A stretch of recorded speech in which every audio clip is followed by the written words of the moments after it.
Boa noite, pessoal. Boa noite, priorizador. Vamos abrir nas câmeras para nós termos contato aqui. Hoje quero dar uma aula muito especial sobre o cérebro. Você gosta de neurociência? Toda a nossa metodologia de gestão do tempo é baseada na neurociência da gestão do tempo, tá? Então, você não vai achar nada hoje no país que tem neurociência de gestão do tempo. E coloca aqui no chat se você é um novo aluno, se você já tem tempo que está comigo.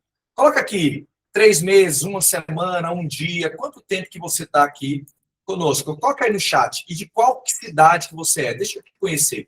Cidade, quanto tempo você é nosso aluno? Vamos lá, coloca aí.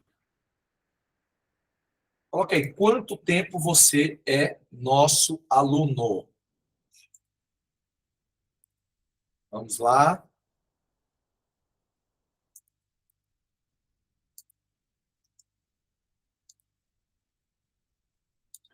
Deixa eu ler aqui. Ó, 2 anos, João Pessoa, Richard, melhor cidade do Brasil, João Pessoa, adoro. Pindamonhangaba, só lembro do Raul Gil. Pindamonhangaba. Pompeia, São Paulo. Deixa eu ver. 1 mês, estou no Pará, natural de Minas. Onde é que você está no Pará, David? A família da minha esposa é de Xinguara. Certo? Ó, Marcelo, Mano, Richard, 2 anos, Zé Elias, 8 meses, 1 mês, David. 1 mês, Orlando, Flórida. Vicente, estou programando em Orlando, hein? Você fazer uma aula comigo junto com a galera aí presencialmente, eu e meu pai vamos dar uma palestra aí, tá? Você manda mensagem que eu e meu pai estamos organizando para ir antes do meio do ano, acho que em junho. Eu esteve aqui recentemente, Rafael. Eu, em qual cidade? Vamos lá. Pompeia, interior de São Paulo. Rafael, perto de Marília, legal. Marília é cidade boa, já dei palestra lá. Uberaba, Minas Gerais, já palestrei, Paraupebas. Estive Paraupebas, David, semana retrasada, palestrando para Vale do Rio Doce. Ah, você estava lá? Que massa, David. Tassiana, São Paulo. Boa demais. Meu gerente estava, bacana. Então vamos lá, gente. Vamos abrir as câmeras aí. Vamos começar? Mato Grosso do Sul, Campo Grande. Vou palestrar mês que vem lá em Campo Grande. Vamos lá. Vanderlei Cardoso, Nova Esperança, Paraná, 2 anos. Nova Esperança eu não conheço. Olha que eu já palestrei em umas 30 cidades do Paraná. Adoro palestrar lá. Tive semana retrasada em Foz do Iguaçu palestrando. Pessoal, hoje eu quero falar sobre procrastinação. Você sabe o que é procrastinação? Procrastinação vem do grego acrásia, que significa ir contra o seu melhor julgamento. Escreve aí. Procrastinação é ir contra o seu melhor julgamento. Vem do grego acrásia, ou seja, você sabe que tem que fazer algo, mas você não faz. Como que alguém sabe que tem que fazer uma coisa e não faz? Por que alguém sabe que tem que fazer uma atividade e não faz? Então, procrastinação também vem do latim procrastinare, que significa deixar para além do amanhã. Então, o procrastinador não é alguém que deixa para amanhã, ele deixa para além do amanhã. Ele vai além do prazo da razoabilidade, o procrastinador. Porque deixar para amanhã, todo mundo deixa, inclusive eu deixo para amanhã às vezes. Mas o procrastinador, ele vai além do prazo daquilo que é razoável. Ele deixa para além do amanhã. Então, o que é a procrastinação? Procrastinação é ver seus sonhos morrendo em câmera lenta. Todo procrastinador vê os sonhos morrendo em câmera lenta. Procrastinação é o primeiro passo para a necessidade no seu futuro. E por que as pessoas procrastinam? Vamos dar alguns motivos, tá? A procrastinação, ela acontece, um dos motivos é pelo idealismo das pessoas. Existe a diferença entre o mundo real e o mundo ideal. Na psicologia, existe um termo do idealismo, que é o perfeccionismo, chamado ego ideal. O ego ideal na psicologia é um idealismo que o ser humano cria da vida perfeita que ele gostaria de viver. Ele gostaria de ter um cônjuge perfeito.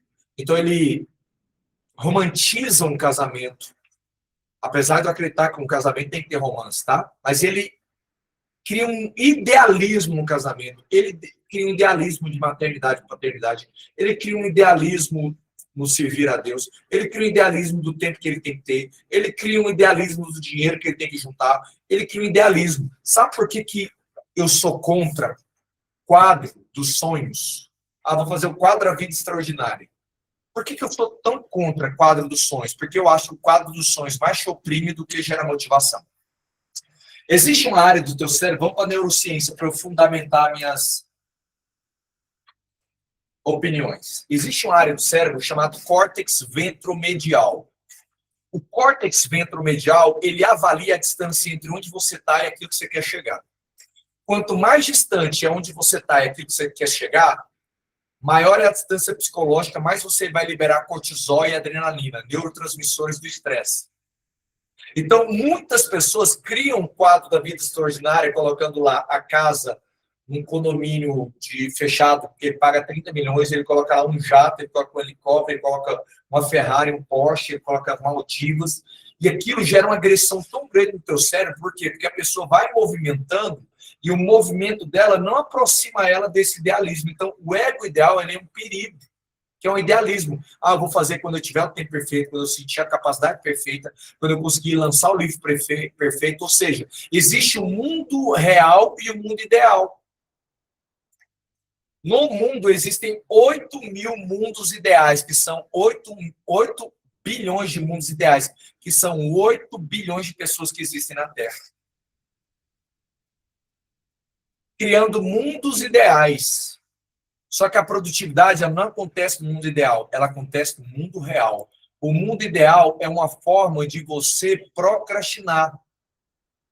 Por quê? Porque você sempre está esperando o ideal para começar. Você está achando que quando daqui a um tempo, se vocês estiverem grandes, você vai ter o tempo ideal. Você está achando que quando achar o amor da sua vida, aí sim você vai ser. Quando você mudar de cidade, pessoal, o mundo, a vida acontece em algo que eu chamo de imperfeição saudável. É no percurso que vem o recurso. É enquanto você caminha que as coisas acontecem dentro do mundo real, não do mundo ideal. Eu estava fazendo uma mentoria com um executivo e ela falou para mim o seguinte: meu sonho é escrever um livro, mas eu não vou lançar o livro agora, porque eu acho que para você lançar o livro, você tem que lançar um livro que muda a vida das pessoas. Eu não vou lançar qualquer coisa. Aí eu falei para ela o seguinte: você está esperando o mundo ideal, e o mundo ideal só está levando você a procrastinar. Por quê? Porque é melhor um livro imperfeitamente lançado do que um livro perfeito que você vai lançar depois que você partir. Ou um ano depois que você fizer 80 anos. É melhor você lançar o livro imperfeito do que o best-seller que vai para o caixão. Eu falei para ela: você está esperando o mundo ideal.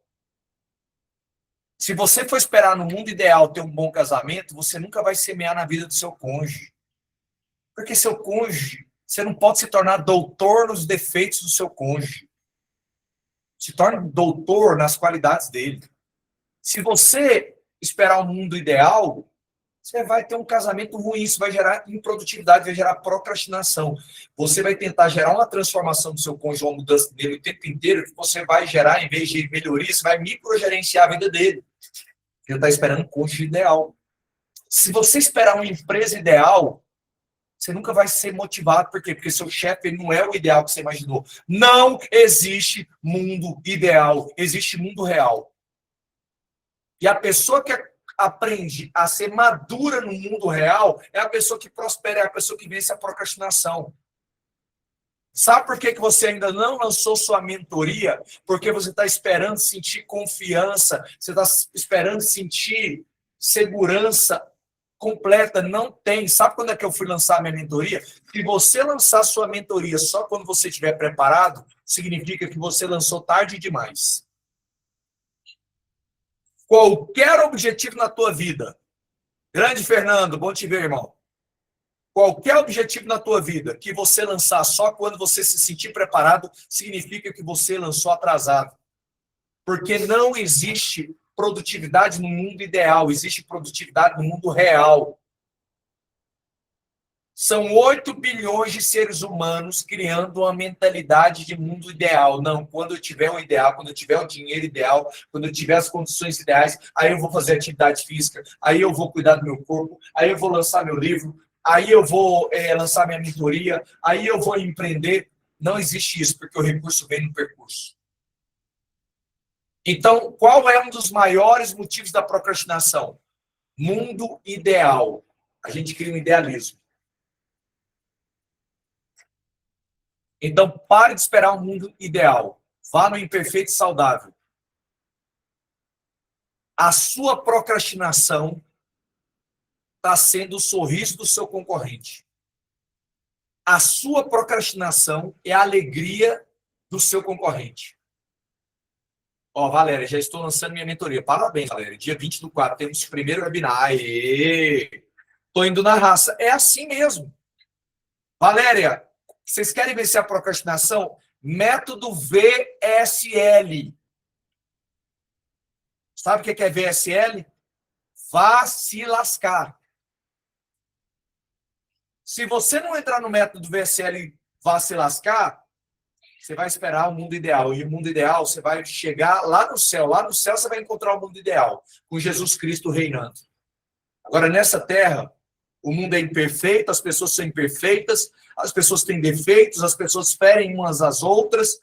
Seu chefe ele não é o melhor chefe do mundo, ele nunca vai ser. E se você esperar que o chefe seja perfeito, você nunca vai prosperar, porque você está esperando um chefe para te automotivar, mas você tem que ter motivação baseada na visão que Deus colocou no teu coração, não por causa de como teu chefe te trata. Na verdade, um chefe ruim é um amadurecimento na tua vida emocional para você saber ter inteligência emocional para lidar com frustração. As pessoas que te magoarem são uma grande oportunidade para você desenvolver uma virtude que é a virtude do perdão. E quem mais perdoa é mais perdoado. A própria Bíblia diz que quem perdoa também é muito perdoado. Como diz, o cemitério é o lugar onde tem mais talentos no mundo. Eu já estou gostando dessa sua mentoria, hein, Valéria? Lá tem escritores que escreveram, cantor, muito bom. Então vamos lá. Segundo motivo da procrastinação. E eu quero trabalhar um pouco esse motivo hoje. Talvez a gente vai parar nele. O segundo motivo da procrastinação, que é o que eu vou mais desenvolver hoje, é porque a tarefa que ela é importante na sua vida geralmente não gera a emoção que você gostaria. Toda tarefa que ela gera impacto na sua vida, que gera transformação na sua vida, que gera evolução na sua vida, normalmente ela vai produzir algo no seu cérebro chamado fricção límbica. Anota isso aí. Fricção límbica. Friccionar vem de resistir. Fricção límbico é a parte emocional do cérebro. Toda tarefa que vai te levar a um upgrade, o seu cérebro vai resistir com fricção límbica, porque seu cérebro quer aquilo que lhe é familiar, quer aquilo que é fácil, aquilo que é tranquilo, que é agradável, que está na sua zona de conhecimento. Olha só, eu vou mostrar agora para vocês um gráfico que ele é transformador. E eu criei esse gráfico depois de 18 anos. Na verdade, 16 anos, eu tenho 18 anos em gestão do tempo, né? Depois de 16 anos, eu criei... Faz 2 anos que eu criei esse gráfico. Por que as pessoas procrastinam? Porque a emoção da boa priorização, normalmente, é uma emoção antipática. Então, imagine 3 cores de humor. Verde representa bom humor. Amarelo, humor neutro. Vermelho, mau humor. Todas as vezes que você vê uma tarefa ou pensa numa tarefa que ela é ou chata, ou complicada, ou dá trabalho, ou gasta energia, a tarefa é chata, complicada, gasta energia, dá trabalho, e ela é arriscada, a primeira emoção que o procrastinador tem é perda do bem-estar. Então, pensa comigo, vermelho, mau humor, verde, bom humor, amarelo, humor neutro. Você pensa na tarefa chata, seu cérebro já faz. Ele já tem uma resistência emocional. Você adota o arquétipo do boi Nelore. O seu cérebro não quer fazer tarefas que são chatas, complicadas e demoradas.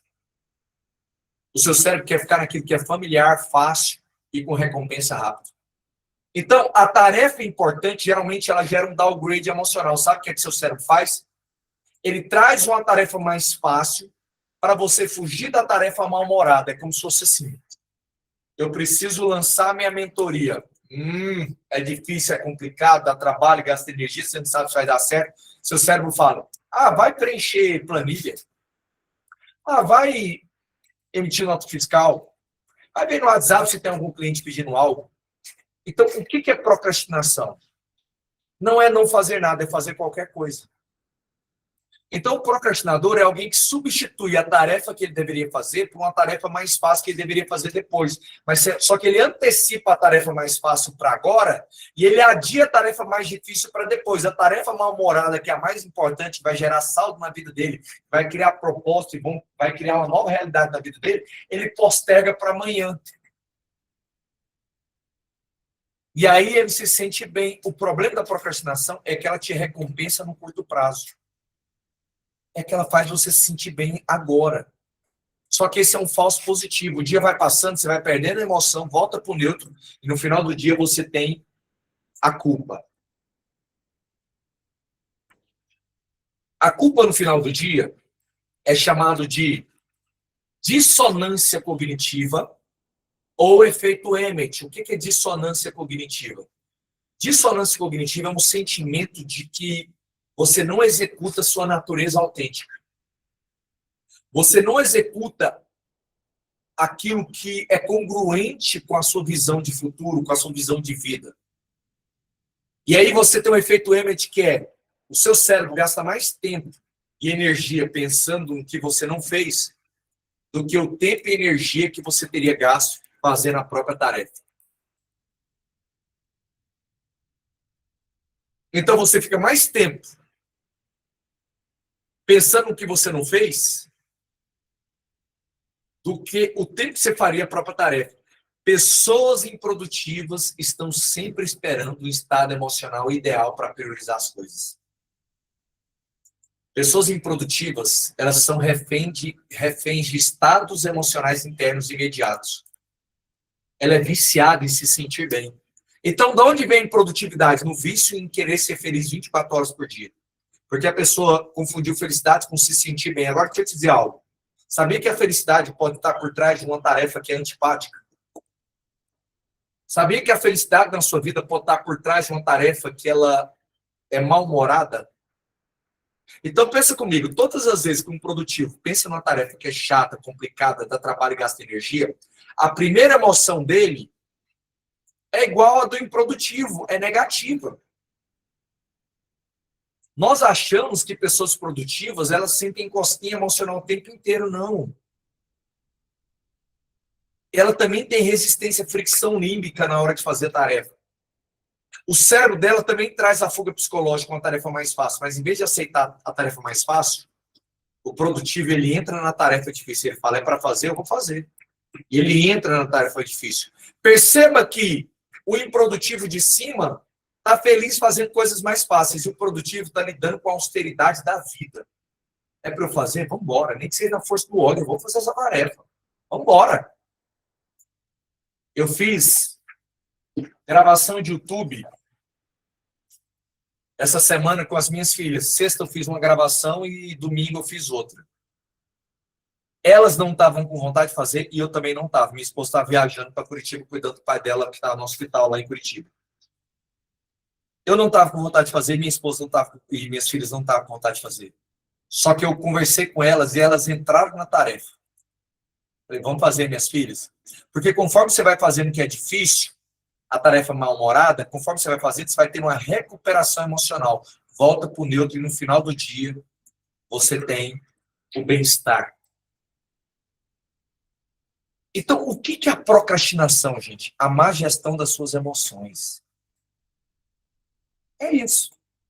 A procrastinação é a fuga de um estado emocional de desconforto. Então, procrastinadores são escravos das suas emoções. E as emoções são um péssimo senhor, mas elas são um ótimo servo. Então, você tem que pensar o seguinte: toda pessoa improdutiva, ela pensa na emoção pré-tarefa. Como é que eu estou me sentindo antes de fazer essa tarefa? Toda pessoa produtiva está pensando na emoção pós-tarefa. Porque ele sabe que as emoções nos enganam. Então, a pessoa improdutiva, ela pensa na emoção pré-tarefa. Eu estou sentindo vontade, eu faço. Mas se eu não estiver sentindo vontade, eu não faço. E a pessoa produtiva, ela está pensando na emoção pós-tarefa. A produtividade real, ela exige execução antes dos sentimentos. Então, uma pessoa produtiva, ela executa, ela toma a decisão e executa antes dos sentimentos, porque os sentimentos, eles são pós-tarefa. Sentimentos, eles não são pré-tarefa, eles são pós-tarefas. Boas sensações vêm depois, ou durante a tarefa, ou depois da tarefa. Não antes. Antes, sabe o que a gente quer antes? Fazer o que é fácil, o que é familiar, o que já é rotina. Se você me perguntar qual que é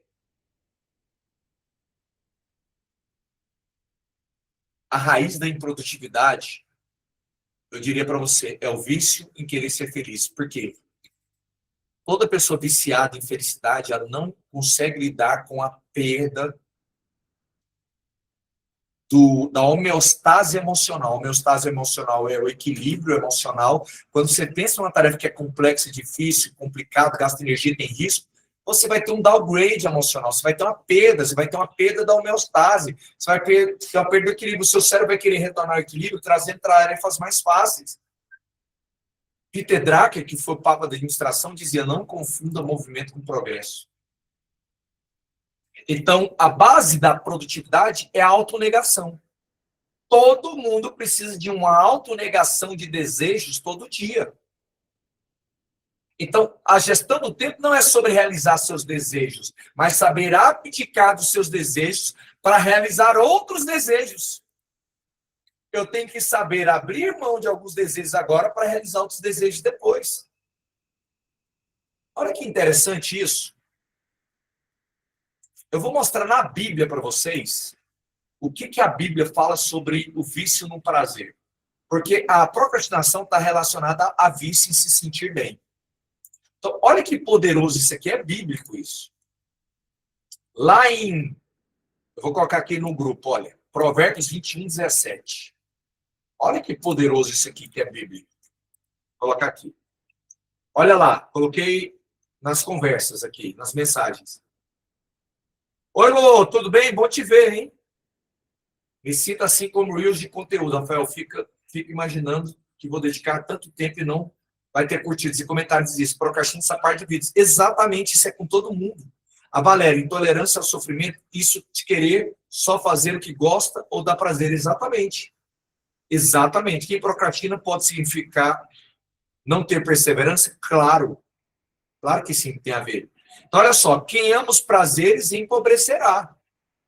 Quem ama o vinho e o azeite nunca enriquecerá. Sabe uma das coisas que eu mais trabalho com as minhas filhas? Controle inibitório do córtex pré-frontal. Porque quem dá limite no prazer é o córtex pré-frontal. Então, a grande sabedoria da vida está na capacidade de você limitar os prazeres da vida. Você quer se tornar uma pessoa madura na produtividade? Seja uma pessoa que tem sabedoria em limitar os prazeres da vida. Vamos falar sobre sexo. Algo que Deus criou. O ato mais lindo na vida de um casal. Marido e mulher se amam. Desse ato de amor surge um fruto do amor chamado filhos. Eu tenho 2. O sexo é algo lindo. Agora, o excesso vai gerar promiscuidade. Então, onde é que está a maturidade desse prazer? A capacidade de limitar os próprios prazeres. Ou seja, é com a esposa, é com o cônjuge, num ambiente saudável. Mas a cabeça do viciado em prazer, ele quer diversidade, ele quer trocar o tempo inteiro, ele quer dopamina. Deus criou o açúcar. Foi Deus que criou o açúcar, não foi o diabo não, viu, gente? Tem coisa melhor que um doce? Um Ferreiro Rocher, vai ter no céu Ferreiro Rocher. Vai ter no céu, Lindt. Certeza. Agora, o excesso do prazer no açúcar vai gerar o quê? Diabetes na sua vida. Então, a sabedoria da vida está na sua capacidade de limitar o açúcar, o sexo, descansar é ótimo. Agora, o excesso de preguiça é pobreza. Então, vai ter um momento de descansar, mas o excesso vai gerar pobreza. Então, todo excesso de prazer vai gerar uma anomalia na sua vida. Como é que é isso também na gestão do tempo? O excesso de tarefa fácil vai gerar escassez na sua vida.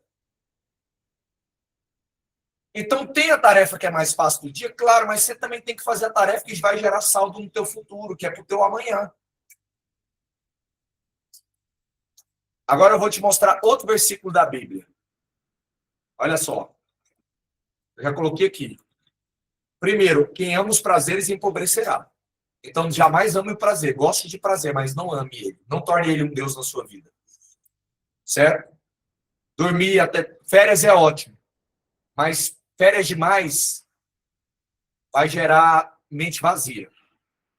Tudo em excesso vai gerar mente vazia. Olha só, Provérbios 25:16. Achaste mel, come apenas o que te basta, para que não te fartes dele e venhas a vomitá-lo. O mel é um prazer, é um doce. Come apenas uma medida, porque se você se fartar, você vai ter problemas, você vai vomitá-lo, ou seja, ele vai gerar um problema na sua vida, o excesso. Então, deixa eu te falar algo, gente. O teu crescimento está diante de uma tarefa que normalmente você resiste. O teu próximo nível está numa tarefa que você tem um pouco de medo. O teu próximo nível está numa tarefa que ela não tem recompensa imediata, porque todo procrastinador é viciado em recompensa imediata. Você quer ver um homem viciado em recompensa imediata na Bíblia? Esaú. Fernando, ele vendeu a bênção de Deus, as promessas de Deus na vida dele por causa de um prato de sopa. O cara era viciado em recompensa imediata. Toda pessoa que prospera é uma pessoa que posterga a recompensa. Eu vou abrir mão agora da recompensa pensando numa melhor depois. Só que a recompensa, ela tem períodos. Vamos lá, você tem a recompensa de final de dia, você tem a recompensa de final de semana, você tem a recompensa de final de mês, de final de semestre, de final de ano. Vamos pensar comigo. Deus, ele criou tudo em 6 dias e no 7º ele descansou. Só que Deus, ele descansou no 7º, mas ele desfrutou todos os dias. Porque no final de cada dia, quando ele completava a lista de tarefas dele, lá em Gênesis 1, a Bíblia diz que Deus olhava e falava, e viu Deus que era bom. Então, Deus desfrutava da produtividade, ou seja, ele entrava num ambiente de saldo positivo, no ambiente de eu fiz hoje o que eu deveria. Agora eu vou desfrutar, foi bom. Então, o desfrute no final do dia é uma recompensa de um dia produtivo. O desfrute no final do dia é uma recompensa de um dia bem executado. Se você não executar bem o seu dia, automaticamente você vai ter um sentimento de culpa no final do dia. Então, pessoal, sempre faça a tarefa pensando na emoção pós-tarefa, ok? Sempre pensando na emoção que você vai ter depois. O nosso problema é que a gente acha que a gente não entendeu ainda que muitas vezes a nossa melhor priorização vai ser paradoxal ao nosso bem-estar imediato. A nossa melhor priorização muitas vezes é produzir uma emoção temporariamente rebelde para gerar uma emoção incrível depois. Então, dentro de uma tarefa que ela é chata, que ela é complicada, de produção de ganho, tem uma dor legítima que vai gerar um prazer ainda maior depois. Só que dentro de uma tarefa que só gera prazer momentâneo, geralmente não tem fruto nenhum. Mas dentro de uma tarefa que tem uma dor legítima, que não tem recompensa agora, isso vai gerar algo incrível depois. Então, a produtividade é o seguinte. Você tem uma desvantagem na entrada, aparentemente, mas você tem uma vantagem na saída. A desvantagem da boa priorização, emocionalmente, você tem uma perda do bem-estar, mas você tem uma vantagem depois da tarefa. A improdutividade, você tem uma vantagem de início, mas você tem uma desvantagem pós-tarefa, ok? Então, a gente precisa entender, pessoal, que na vida produtiva a gente não precisa sentir tudo o tempo inteiro. Ninguém é produtivo sorrindo o tempo todo. Tem tarefas que são desconfortáveis que elas geram crescimento. Então, toda pessoa que está e quer ser produtiva, ela avalia não a emoção da tarefa, mas o ROI da tarefa, que é o retorno sobre investimento.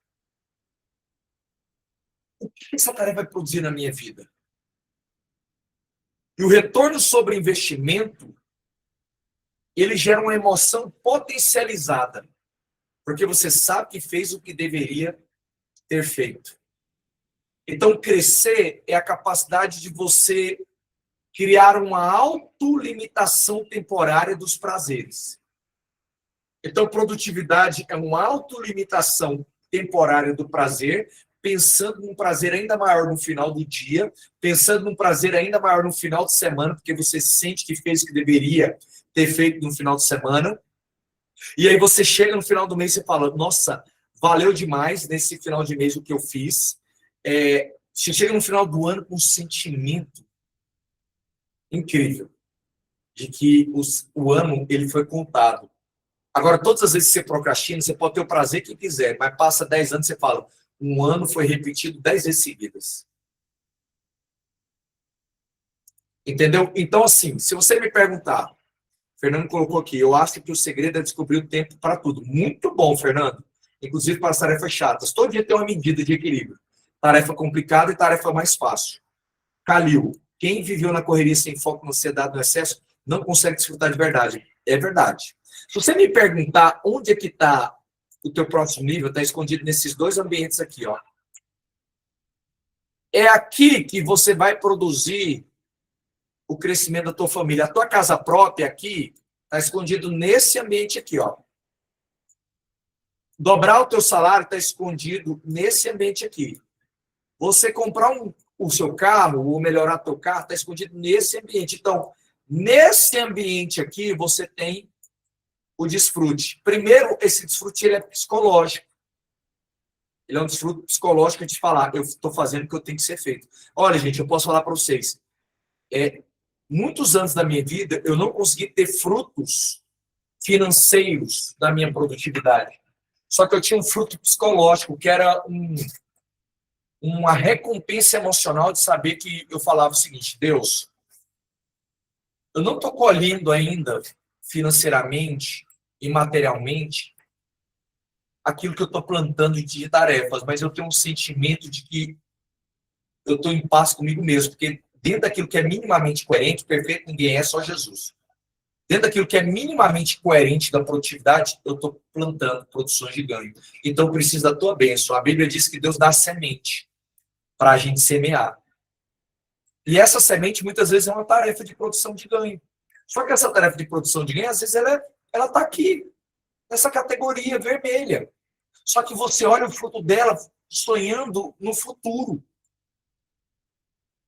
Então, o povo de Israel, quando saiu do Egito, eles tiveram que passar no deserto. Mas olha Canaã na vida deles, tanto que foi maravilhoso depois. Jesus passou pela cruz. Mas olha o nome que ele tem hoje, o nome que está acima de todo nome. Que por ele todo nome seja salvo. A Bíblia diz que ele, considerando aquilo que estava por vir, não suportou a cruz, considerando aquilo que estava por vir. Então, ele visualizava. A visão de futuro trabalha uma área do seu cérebro chamada córtex orbitofrontal. O córtex orbitofrontal tem a ver com a visão que você tem de futuro.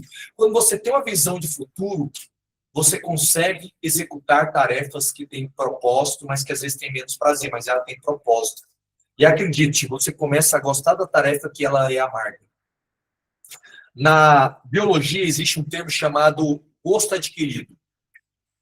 Toda criança, conforme ela é exposta constantemente a um determinado tipo de paladar, por exemplo, ela tem aversão a tudo aquilo que é azedo e amargo. Mas conforme ela vai sendo exposta constantemente, ela vai criando gosto adquirido e as papilas gustativas delas se adaptam àquela tarefa, aquele paladar azedo e amargo, a ponto de, em determinado momento, ele acostumar. É igual, por exemplo, um adulto tomando cerveja. Ninguém toma cerveja porque gosta no começo. Ninguém toma vinho porque gosta no começo. Ninguém come comida japonesa porque gosta no começo. Mas você desenvolve gosto adquirido. Chá de hibisco é horrível, chá de boldo é horrível, mas conforme você vai tomando e vai entendendo o princípio por trás, você vai criando apreciação naquilo que antes era aversivo.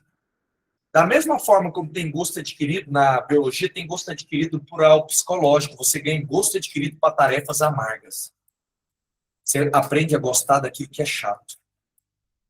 Você começa a gostar da tarefa chá de hibisco. Você começa a gostar da tarefa chá de boldo. Mas tem gente que até hoje está na Coca-Cola das tarefas. Nossa, essa Coca-Cola zero dessa tarefa tá boa demais. Olha que as bolinhas que estão fazendo. Você está fazendo tarefa Coca-Cola. Cadê sua tarefa chá de hibisco? Aquela que você... Sabe aquele chá, aquele vinho seco? Eu fui Eu fui jantar na casa de um empresário. Ele na verdade, é filho de empresário bilionário. O empresário é bilionário aqui em Goiás. E os filhos chamaram a gente, um dos filhos chamaram a gente para jantar. Eu e minha esposa, foram 3 casais na casa dele. Ele, mais eu e outro casal. Tinha lá violino na casa, tinha um mestre tinha um, aqui é gente, um cozinheiro, um sommelier, não é sommelier, mestre da cozinha, esqueci agora, ao cansado da noite. Tinha um mestre da cozinha lá, tinha um chefe de cozinha, chefe Michelin, isso. Tinha 2 garçons e tudo, e eu tava assim, falei, nossa, mas que bonito isso aqui, um condomínio fechado, uma casa linda, tal. Pessoal muito bacana, eles são, assim, bilionários, mas o pai é bilionário, mas eles têm um coração bem simples, bem humilde, eles têm uma riqueza, mas eles têm um coração simples. Eles são até líderes da igreja, de grupos familiares. E eles abriram um vinho, e aquele vinho eu sabia que era um vinho que devia custar uns R$1.000. Eu nunca comprei um vinho de R$1.000, vou abrir meu coração para vocês. O máximo que eu compro é Quinta do Morgado, tá? Que é sangue de boi. Quinta do Morgado, quarentão, você tá tomando Quinta do Morgado, você fala, tô brincando, gente, eu compro um vinho de R$70, R$80, sabe? Eu não sou apreciador de vinho. Eu tomo assim, uma vez a cada 2 meses, eu tomo um vinhozinho assim com queijo, num ambiente de casais, ou eu saio com minha esposa para a gente ter uma noite mais romântica, eu compro um vinhozinho ali num restaurante com ela, vou num restaurante italiano, mas eu tomo mais pelo ambiente. Mas olha que vou vender bom vinho para você, Rafael. Pô, Zé Elias. Mas olha só, eu vi aquele vinho deles, eu sabia que era um vinho caro. Eu falei, vou tomar esse vinho deve ser assim, um manjar dos deuses. Quando eu tomei, gente, aquele vinho de R$1.000, eu fiz uma careta, eu falei, gente, eu prefiro um moscatel de R$25, um champanhe, do que esse vinho de 1.000. E eles tomando, e eles apreciando aquele negócio lá, madeirado, que vem das uvas, não sei o quê, que combina com peixe. Sabe, eu fiz igual eles, eu rodei o negócio, aí eu cheirei, eu fiz, sabe, para parecer elegante, porque eu era pobre de lá, né? Aí eu fiz, você tem que ter uma postura, né? Nossa, cheirei, quase eu falei, gosto de kisuke, cheiro de kisuke, de uva. Quase que eu falei isso, mas eu não falei, né? Mas o que eu quero dizer? Quanto mais você se torna elegante no paladar, mais você aprecia o gosto seco do vinho.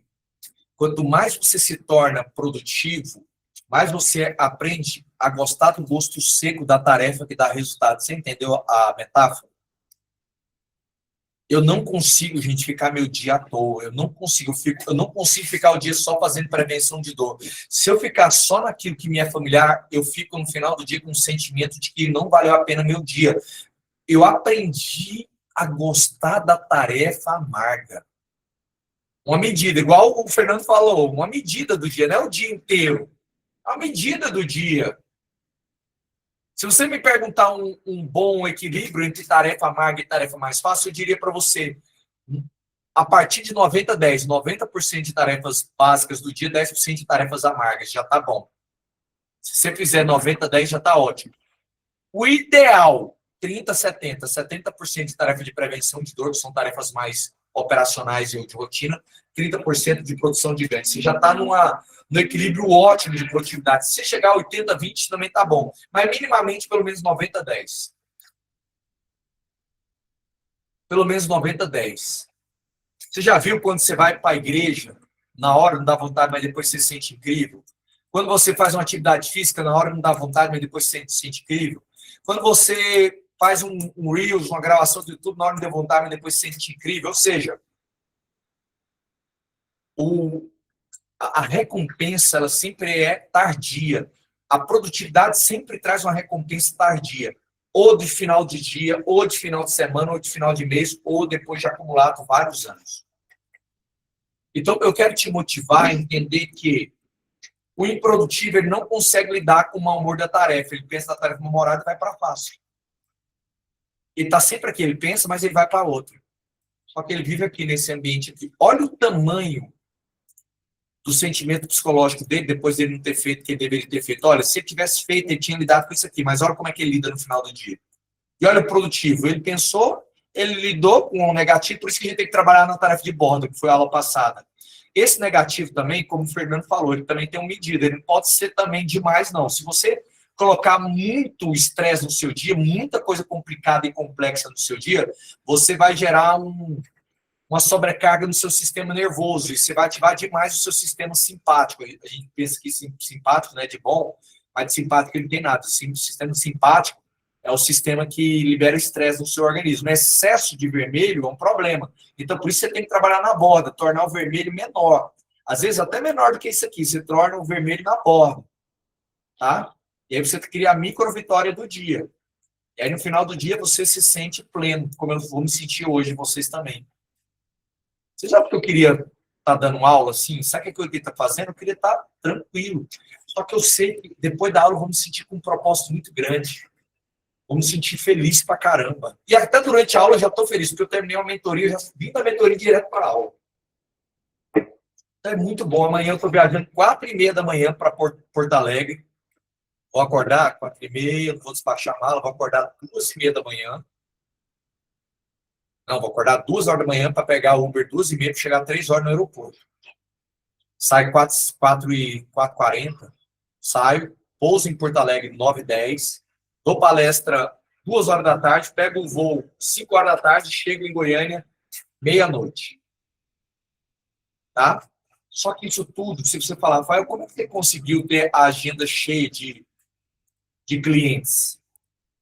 Uma média de 12 a 15 estados do país que eu viajo todos os meses. Se você me perguntar, estava escondido nesse ambiente aqui, ó. Foi os cursos que eu fiz, as aulas que eu fiz, igual vocês estão fazendo, os livros que eu lancei, os podcasts que eu assisti, as mentorias que eu participei, tudo isso foi gerando um acúmulo para ir desfrutando disso. Mas até hoje, todo dia eu tenho que tocar nessas tarefas aqui. Às vezes eu não estou com vontade de orar, reconheço, muitas vezes eu não estou com vontade de orar. Aí eu falo assim, não, vou orar, porque depois que eu orar... Aí quando eu não estou com vontade de orar, o que eu faço? Eu diminuo o vermelho, eu jogo para a borda. Eu falo, não, eu vou orar 59 segundos, o cérebro aceita. Porque às vezes o segredo é você diminuir a intensidade do vermelho. Aí às vezes você fala, vou orar 59 segundos, fica até amarelo, não fica tão resistido. Ou às vezes fica até, como eu falo assim, vou conversar com Deus 30 segundos, fica tão verdinho claro, aí o cérebro aceita. Quando ele pensa, às vezes, não, tem que orar meia hora, já fica um vermelhão grande. Não, não vou orar meia hora, eu vou conversar com Deus 30 segundos. O cérebro aceita, depois que você começa a conversar com ele 30 segundos, aí você pega ritmo, que a gente chama de técnica Jaqueline, né? Já que eu comecei, eu vou conversar mais 30 segundos, mais 30, mais 30. E aí fica uma série de verdinhos assim, ou pelo menos uma série de amarelinhos, que são tarefas menos resistentes, porque você foi criando micromovimentos. Então você tem que tomar muito cuidado também para não criar um confronto muito avermelhado com as tarefas. Porque se a tarefa ela for muito avermelhada e você encarar ela o tempo inteiro, você vai criar a fricção límbica, que é muita resistência emocional. Ok? Deixa eu ver aqui. Obrigado, Lô. Richard, entendi na prática que o meu gargalo não é concentração, porque quando consigo entrar em trabalho em 5, 10 minutos... Exatamente, Richard. É você entrar primeiro na frequência, depois na intensidade. Pega essa, em primeiro é frequência, depois intensidade. O problema é que a gente quer começar na intensidade, e não é assim que começa. Tá? Então você cria um micromovimento e depois entra na expansão do micromovimento. Tá? Qual estratégia durante a oração você usa para a mente não voar? Eu coloco um louvor, e se a mente voar de vez em quando, tá tudo bem, acontece. Cuidado para não criar o mundo ideal, você nunca distrai. Não, o mundo real, às vezes, a oração, porque você está num monólogo ali com Deus, só que Deus está ouvindo, o Espírito Santo está ouvindo ali você. Realmente, a oração é algo que o cérebro, ele é contraintuitivo ao cérebro. Você não está conversando ali com alguém que você está vendo, né?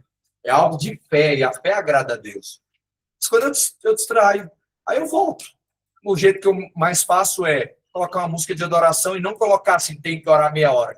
Eu coloco um tempo mínimo, falo, vou orar 1 minuto, e depois começa a crescer. Eu vou me sentindo bem, vou orar 2, 3, eu vou me sentindo bem, porque eu estou crescendo na oração.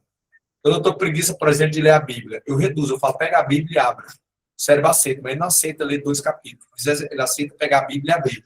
Quando eu pego a Bíblia e abro, eu falo, já que eu abri a Bíblia, eu vou ler 3 versículos. Já que eu li 3 mais 3 mais 3, de repente eu leio um capítulo. Richard, eu preciso de um passo a passo.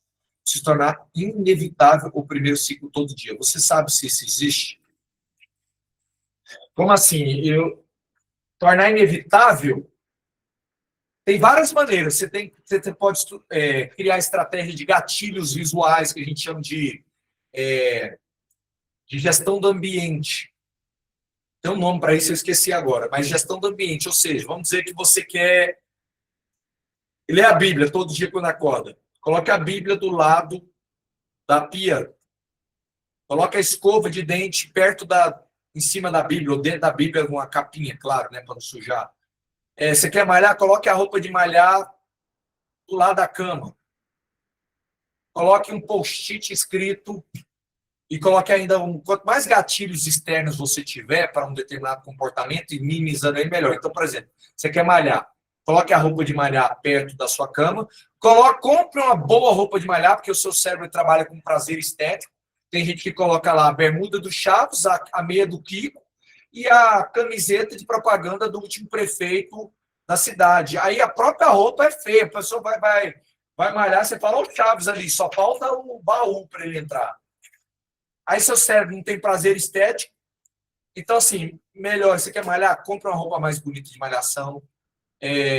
Coloque perto da sua... ali onde você acorda. O lugar onde você malha tem que ser perto de onde você está. Quanto mais perto, menor a resistência, enfim. Depende do que você quer, tá? Se você quiser me dar um exemplo da tarefa, você coloca aqui, eu quero fazer programação para o YouTube. Olha o que eu fiz, só para você ter ideia. Eu fiz enriquecimento ambiental. Olha só, eu coloquei no meu home office. Isolamento acústico. Olha o tanto de material que eu tenho aqui de gravação. Eu coloquei carpete.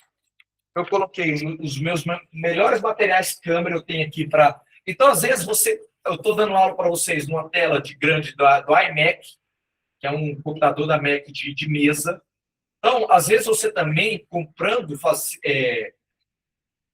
investindo naquilo que você vai gastar tempo, também facilita você ter a produtividade. Agora, não espero ter isso, porque isso aqui eu fiz depois de anos na minha vida. Tá? Eu fiz de anos. Investir o que gerou capital. Exatamente, Fernando. Já fiz comprando roupas caras. Foram 3.600 roupas específicas para malhar. 25.000 roupas de Brooks Field para roupas de trabalho. Legal. Então, qual que é a parte que você está procrastinando, que você fala, não quero nunca mais procrastinar, que você falou aqui. Agora, deixa eu te falar algo, Richard. No mundo ideal, você nunca vai procrastinar. No mundo real, todo mundo tem algum nível de procrastinação. O que é um bom gestor do tempo? Não é o que mantém a procrastinação perfeita. É a iluminação verdade. Eu tenho aqui vários também, iluminação, tem muito de iluminação aqui. O bom gestor do tempo não é o que não procrastina, mas é o que recupera mais rápido a priorização que ele perdeu no dia anterior. Então, todo mundo tem algum nível de despriorização, Richard. Se você criar que eu nunca mais vai despriorizar, você vai entrar no ego ideal, vai te oprimir. Então, a minha pergunta é, qual é a técnica que você utiliza todo dia para usar como um ponto de corte da improdutividade do dia anterior? Eu fui improdutivo no dia anterior, então, quando eu for planejar meu dia de hoje, qual é a técnica que eu vou utilizar para não tomar dias improdutivos? Eu vou dar uma aula sobre planejamento do dia, nas próximas aulas, eu vou falar sobre isso, tá? A Lu colocou aqui, a Lorena, Richard, eu fiz um compromisso com Deus, assim eu não quebro o meu ciclo. Por enquanto, Antes de me levantar, a única coisa que eu vou fazer é orar e agradecer. São 30 minutos todos os dias. Está muito bom, viu, Lobo? Minha sugestão é que comece com 59 segundos, quem não está habituado. Depois vai expandindo até chegar a 30 minutos. Eu assumi esse compromisso. O meu passo é compromisso com a minha prosperidade. Vou escolher um projeto para ser. Ok. Exato. Qual é essa técnica? Na verdade, é um conjunto, um combo de técnicas. Você tem que ter a técnica da planejamento do dia, você tem que ter o planejamento da semana, você tem que ter equilíbrio de tarefas, você tem que ter força vertical, força horizontal, você tem que ter projetos, lista de projetos, são várias técnicas, tá? O cortar o dia ruim é a técnica do planejamento no começo do dia. Então, quando você for começar o dia, você vai se perguntar o seguinte: o que eu não fiz ontem que eu tenho que reposicionar para hoje? E se na técnica do planejamento do dia você não conseguir reposicionar, no planejamento da semana, que é na segunda-feira, você olha a semana anterior inteira e você fala: o que eu não fiz na semana passada que eu tenho que reposicionar, que eu não posso continuar com esse ciclo improdutivo? Se você criar assim, não vou mais ter improdutividade, você vai só se oprimir. Não existe isso. Todo mundo tem que ter rapidez de recuperação da priorização, não manter uma priorização, porque se você criar uma rigidez muito grande, você vai entrar naquilo que a neurociência chama de reatância cognitiva. O que é reatância cognitiva? É um sentimento de tanta estrutura na sua vida que você não tem mais livre-arbítrio. Você parece um robô seguindo um plano. Aí você vai se oprimir, vai acionar sistema simpático, a amígdala vai liberar cortisol, adrenalina, você vai ter ódio de gestão do tempo. E vai ficar com raiva de você. A Sandra colocou aqui, ó, Rafael, eu me pego em dias como hoje, com tempo livre, porque clientes marcaram reunião. E mesmo tendo muitas tarefas para fazer, não faço com eficiência. Perdi o tempo que tinha e não fiz o que podia ter feito. Como sai disso? Socorro. Você tem lista de projetos, Sandra? Você tem que ver se você tem lista de projetos. Legal. A lista mais importante da sua vida é a lista de projetos. Você tem lá anotado lista de projetos. Você tem os projetos, separado de tarefas. Então, pronto.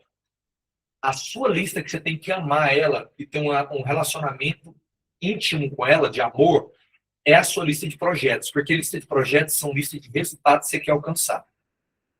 Se você teve uma improdutividade hoje maior, a própria emoção que você está sentindo no final do dia já é a sua natureza autêntica falando com você.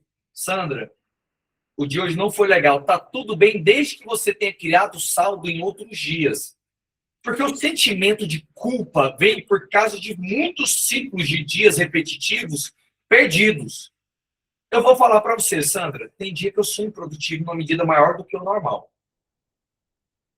Tem dia que eu falo, nossa, hoje eu fiz só prevenção de dor, eu fiquei solto, eu respondi só o WhatsApp. Porque acontece, mas eu não me fico culpado por causa da soma dos outros dias que criaram tanto crédito que eu posso me permitir de vez em quando ter uma certa improdutividade. Inclusive no dia, todo mundo tem que ter uma improdutividade no dia. Eu me permito ter uma improdutividade no dia, uma parte do dia, porque eu vou trabalhar projetos, então eu me permito falar, não, eu estou sendo produtivo um pouco do dia, mas eu estou trabalhando projetos. E tem vezes que eu tenho uma improdutividade muito grande em um dia, mas aí eu olho o ciclo anterior. E quando eu fui produtivo outros dias, eu falo, não, já fui produtivo demais nesses últimos dias, nas últimas semanas, eu fico em paz. Agora, se está uma sequência muito grande, aí você tem que pensar assim, o que é o problema? É que você não está planejando direito?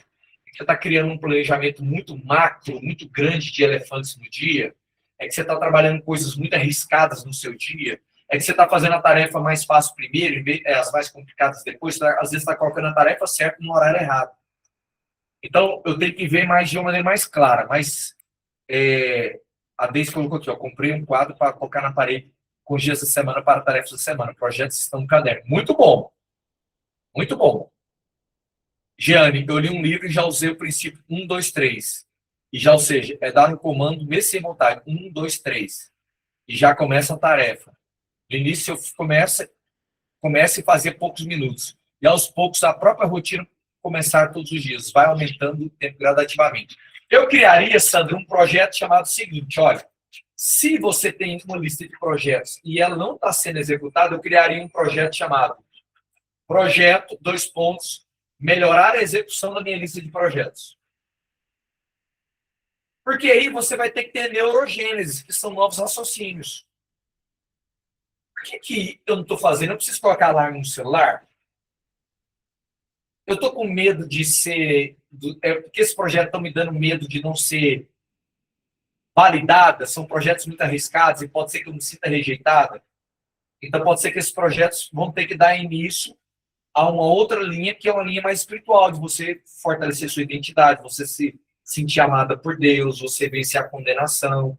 Tem coisas que a vida espiritual que vai ajudar você a executar projetos mais ousados. Olha só, eu estava falando com uma pessoa esses dias. Você sabe qual que é o significado de Davi na Bíblia? O significado de Davi é o amado. Ele é amado. E Davi venceu Golias. Você só vence Golias quando você se sente amado por Deus. Quando você vai enfrentar seus gigantes na vida, você tem que saber a primeira coisa. Não é que você é bom, não é que você não tem pecado, você falar, ó Deus, eu não sou digno de te pedir nada, eu não sou digno de pedir nada. Não, se você se sentir amado, você pede. Porque quem se sente amado, se sente livre, se sente protegido.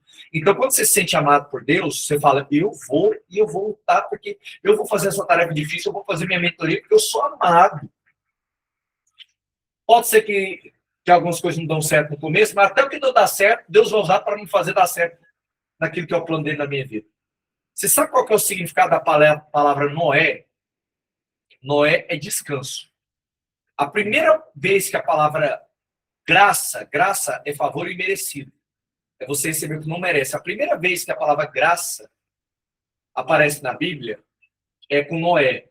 E Noé achou graça aos olhos de Deus.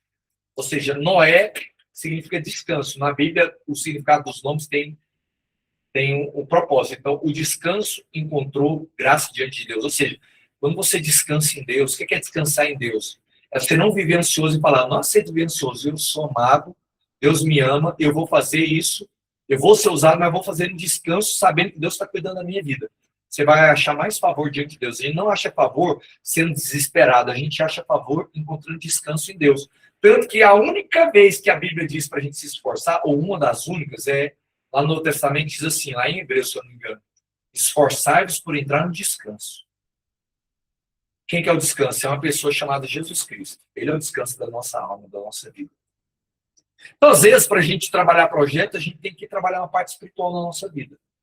Às vezes são pensamentos espirituais que vão gerar mais segurança. Eu não tenho mais condenação. Lá em Romanos diz que todo aquele que está em Cristo não tem mais condenação. Ou seja, seus pecados foram perdoados. Através da obra da cruz, você é perdoado de todos os seus pecados e não há mais condenação para aquele que creu no Filho de Deus. Então você não precisa se sentir condenado quando você vai fazer uma live, você não precisa se sentir condenado, invalidado quando você vai usar, quando você vai tentar coisas novas. Você tem que acreditar. Eu falei isso para um senhor, um cara muito bacana, tem uns 60 anos, mandou mensagem falando para mim, eu entrei no livro com autoria, mas eu não sinto que eu sou digno de escrever esse livro. Eu falei, quem condena é o diabo. A Bíblia diz que o nome dele é condenador. Deus está falando para você olhando com os olhos de pai. Você é escritor, você é capaz. Ele vai te dar força e capacidade. Você vai fazer. Então, quando você se olha aos olhos de Deus, você vence a condenação. Às vezes a Bíblia, uma boa leitura da Bíblia com oração, gente, crendo, ouvir a palavra, colocar um louvor, às vezes abrir o coração para Deus vai te ajudar muito. Tá? A Luana colocou aqui, eu tive uma crise muito forte de hernia de disco. Disse a mim mesmo que não deixaria de fazer exercício físico. Foi semana passada, com muito trabalho que eu fiz em casa apenas um dia. Não consegui nenhum dia na academia. Detalhe, a academia é ao lado da minha casa. Hoje eu já ia procrastinar, mas me obriguei a ir. Muito bom, Luana. Sabe como é que você começa? Começa fazendo o seguinte, eu vou fazer um agachamento, faz um agachamento. Aí depois você fala, já que eu fiz um, vou fazer dois. Aí você faz dois. Já que eu fiz dois, vou fazer três. Depois que você fizer três, você fala, agora eu vou descer o elevador. Já que eu descer o elevador, eu vou entrar na academia. Se eu chegar na academia e não tiver com vontade, eu volto. Depois que você entrar na academia, você fala, eu vou subir na esteira. Se eu quiser, eu volto. Você vai ver que você não vai conseguir parar depois que você começar. Deise, confessa aqui que adaptei as aulas de gestão de tempo para assistir as aulas enquanto estou na academia fazendo esteira. Boa, Deise. E deixo o celular na minha frente para assistir. Sinto que ganho tempo e sinto mais energia também para fazer os treinos. Muito bom. Muito bom. Isso se chama programação por contexto, tá? Ou programação paralela. Você aproveita uma tarefa para paralelamente fazer outra. Repita as aulas para compreender melhor. Exatamente. Para quê? Para o hipocampo internalizar o conhecimento, criar bainha de melina, que é gordura no neurônio, e facilitar o impulso elétrico que recupera a informação. Eu repito para as aulas para compreender melhor e depois anoto o que disse. Incentivou a sair da procrastinação. Muito bom. Você quer vencer a procrastinação, gente? Assiste e me acompanha o ano inteiro, assiste 1000 vezes as minhas aulas. Se você vier nas segundas-feiras ficar assistindo, me ouvindo, gente, sua circuitaria neural ela vai ser modificada. O problema seu é que você me assistiu, você me ouviu uma vez, depois para de me ouvir. Sabe por que você para de me ouvir? Por causa da adaptação hedônica. Se você entender de neurociência, todo mundo começa motivado algo e depois você vai perdendo a liberação de dopamina nos neurônios pós-sinápticos. Chama adaptação hedônica. Você perde o estímulo, é normal. A produtividade acontece quando você, mesmo na ausência do estímulo, continua fazendo. Aí que começa a produtividade. Só que, para isso, quanto mais você me ouvir, mais você vai entender o contexto geral, porque são várias técnicas, tá? Turma, já deu, nossa, perdão, passei o horário, mais de 1 hora de aula. Certo, era ser meia hora, 40 minutos, mas acabei me empolgando aqui com vocês. Pessoal, vou agora curtir minha esposa e minhas filhas lá no quarto. Eu tenho um momento todo dia à noite, que é a gente vai lá pro meu quarto, minhas meninas, minha esposa, a gente fica lá assistindo um seriado. Eu estou assistindo agora também o Miami Open de tênis. Eu gosto muito de tênis. Aí eu coloco, assisto no meu final de dia, é o jeito de eu descansar. Tá passando, eu tô assistindo a Saracova lá. Selena, esqueci o nome. Estou assistindo, é muito bacana. Turma, obrigado por estar comigo, viu? Olha, quem não entrou no livro em coautoria, a gente está lançando esse livro agora. Temos 3 vagas, que é esse livro aqui, ó. Hábitos de alto impacto. Todo ano eu lanço um livro com meus alunos, tá? Hábitos de alto impacto. É essa capa aqui. Olha que capa mais linda.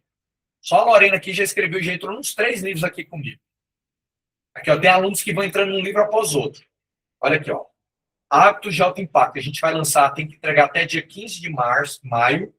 São 6 páginas por pessoa, certo? E nós vamos lançar em junho. O valor é R$ 1.497 para você entrar sem bônus nenhum, ou R$ 2.997 você ganha 30 livros.